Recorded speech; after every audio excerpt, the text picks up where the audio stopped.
Does exhaust leak increase fuel consumption? The answer is yes.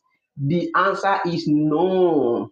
Are you confused? No, don't be confused. Let me give you a brief explanation.